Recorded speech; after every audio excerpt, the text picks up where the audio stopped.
Healthy soils are essential for achieving broader goals, such as net zero carbon emission, reversing biodiversity loss, and sustaining human health. But to fix our soils, we must first understand them. We need tools to identify quickly the land that is being degraded and needs our attention.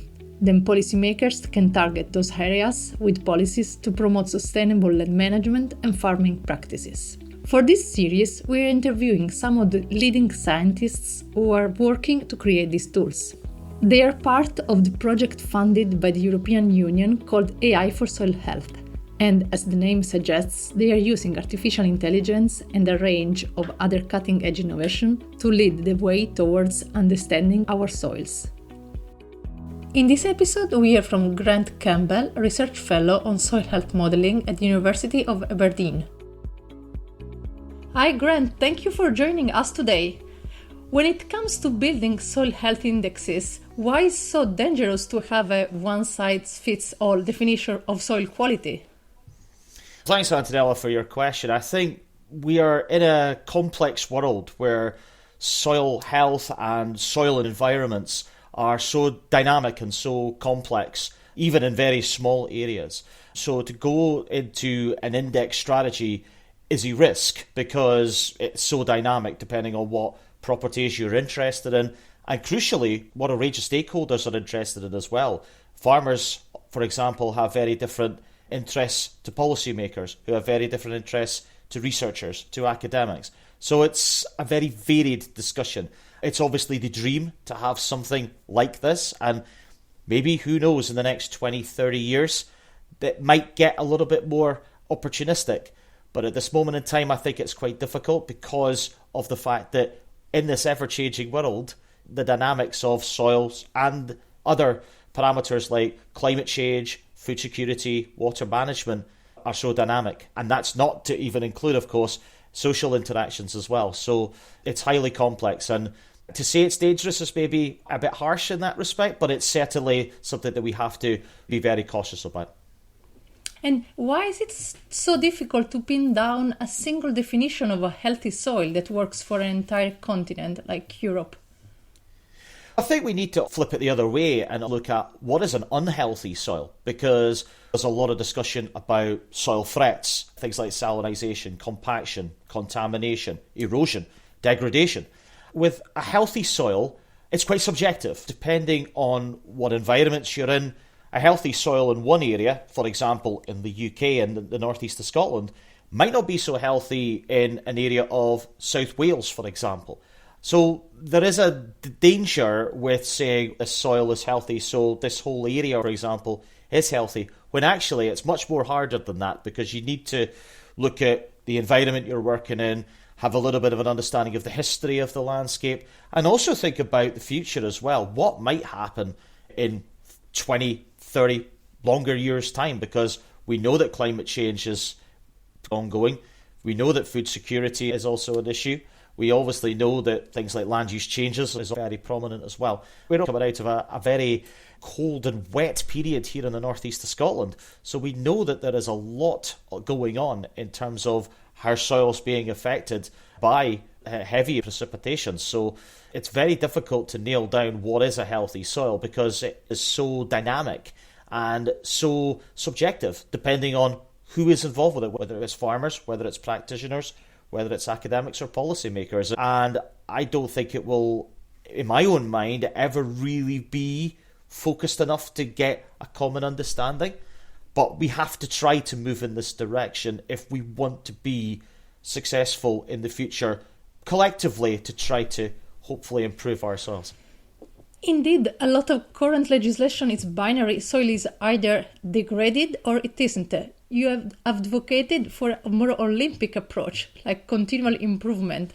How does a benchmarking system where farmers compete against the best in their region change the way we approach environment subsidies? The Olympic Games' slogan is something like faster, fitter, stronger. And one of the things that I feel that is quite interesting and quite novel about this approach is that we always want to try to get better, to have an increased understanding of our landscape. And I think it's important for farmers to actually look at their, I wouldn't say rivals, but their neighbours to see what are they doing that's making their soils better.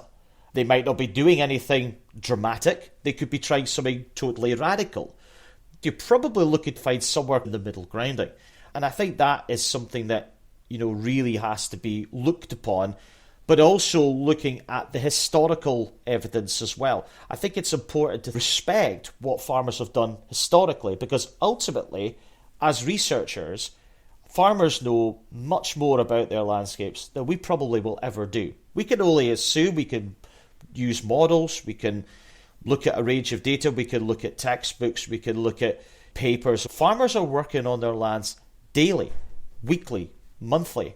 They're seeing these changes very dynamically. And I think it's important to see that what they're trying to do, if it works for them, then it might help or it might inspire their neighbours to say, they're doing this that's working for them, it might work for us. Now, of course, it might not be as simple as that, and historically there must be a lot of changes. There would be potentially a lot of discussions in terms of dynamics with the families or history, but I think it's important to see that at the moment in time is sticking to what you've got, the status quo.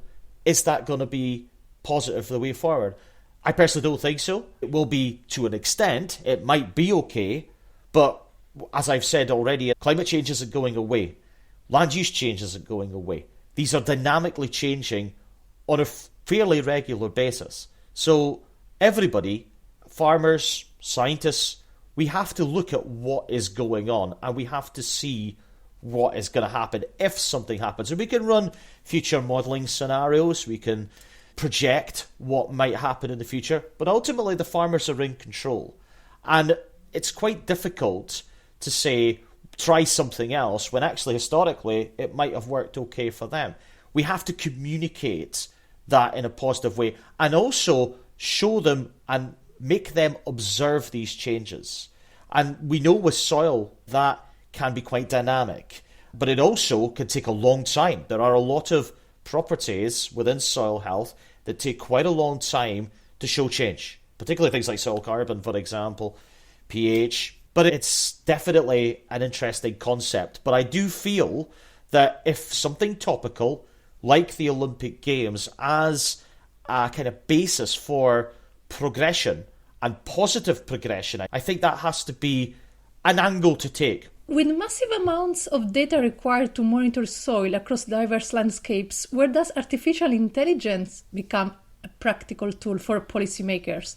We should work with AI, but we also have to be conscious that, as I mentioned earlier, farmers know more about their land than any artificial intelligence device will know straight away. The artificial intelligence will need to be trained.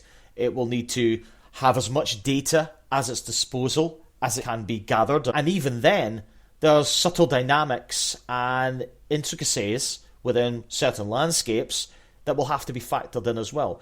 Ultimately, it's about communication, and it's about presenting and visualising what is changing. I talked about observational change earlier on in this podcast.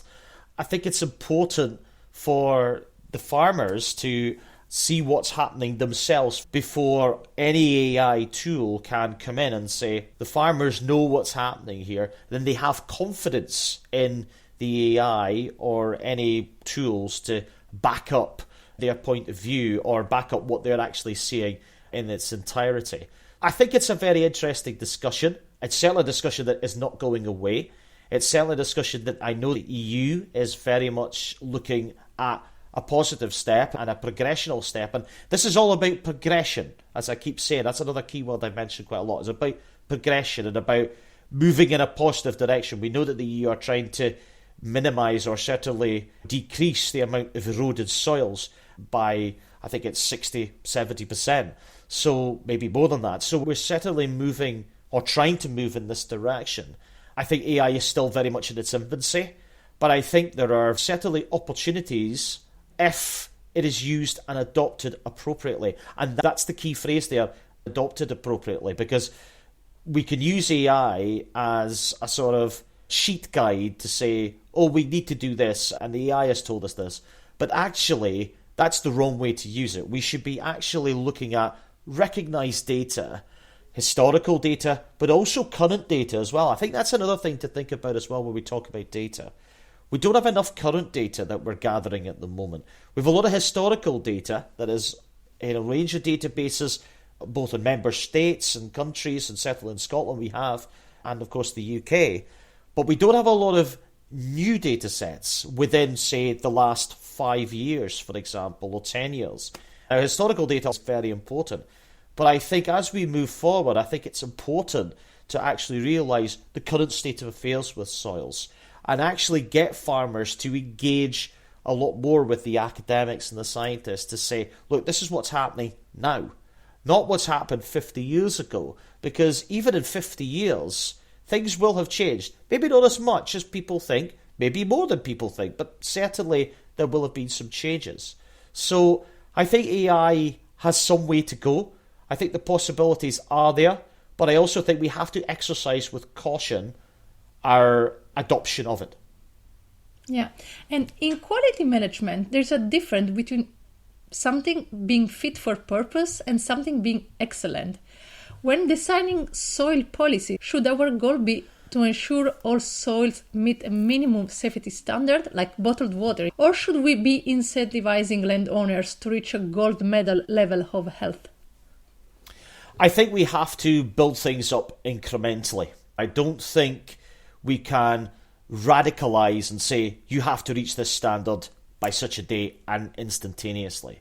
I think that's impossible. There's a great saying, Rome wasn't built in a day. I think it's important to teach the farmers the value of getting their sort of soil health status from here, I don't know if you can see this on the audio, but here to a higher pedestal, if that makes sense. And you can go straight up, straight line, but you can actually make incremental steps and it levels out, and then you move up the chain because of potential changes in policy, because obviously changes in technology. We know technology is constantly being developed. And I think it's important as well for farmers to maybe, in some respects, embrace technology to a point. We know there are farmers who are becoming more dynamically involved in their landscapes because it is part of their day-to-day lives. And for some farmers, it is part of their economic well-being, certainly for a vast majority of them.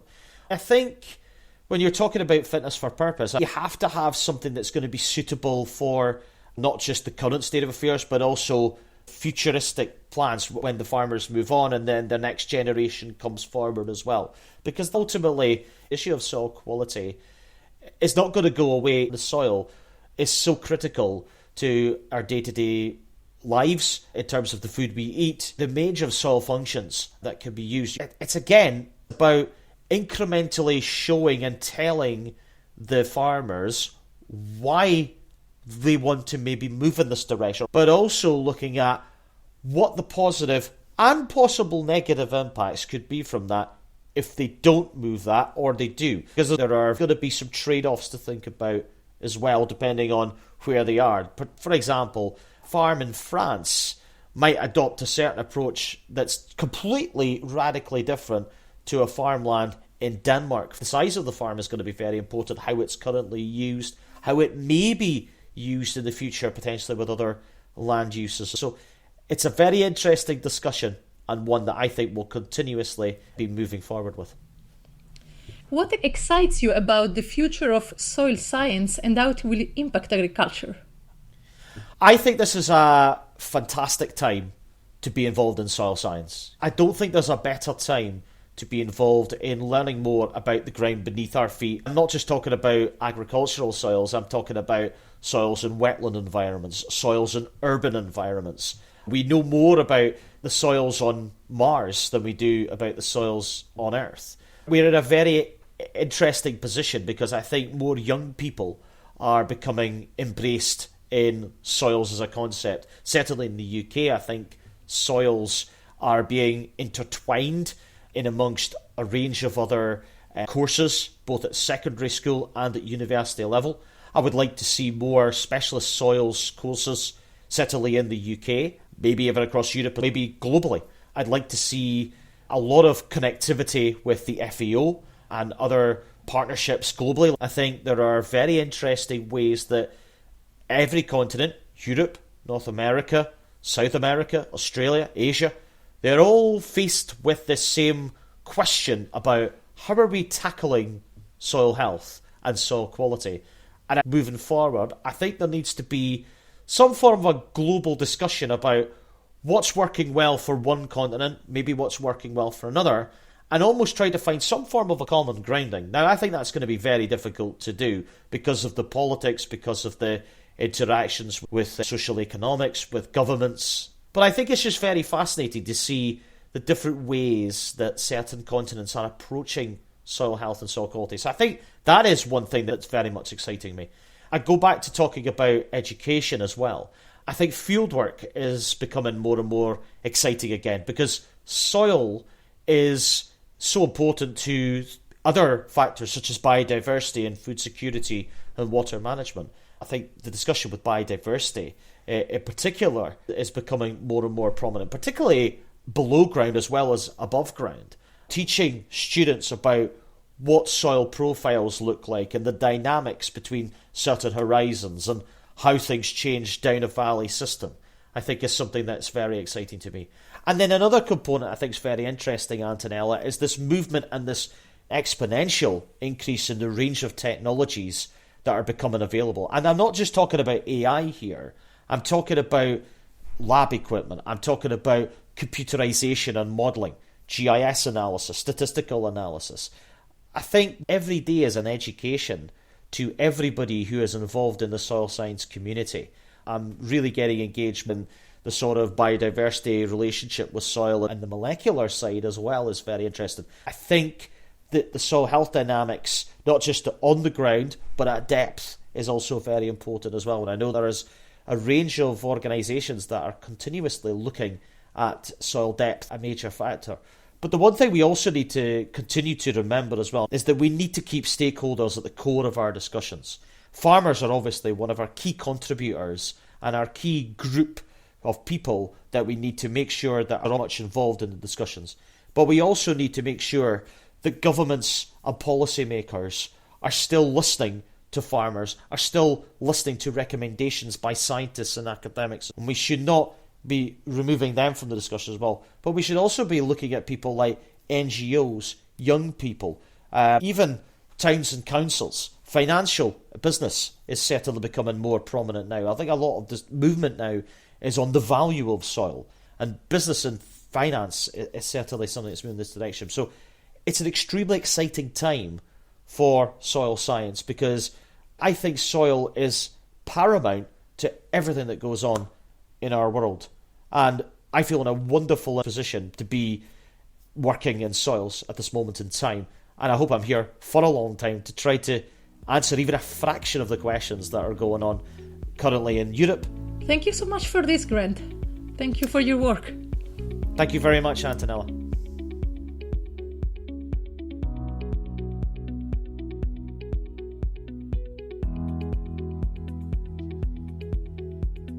AI for Soil Health is funded by the European Union and has received funds from UK Research and Innovation under the UK government's Horizon Europe funding guarantee.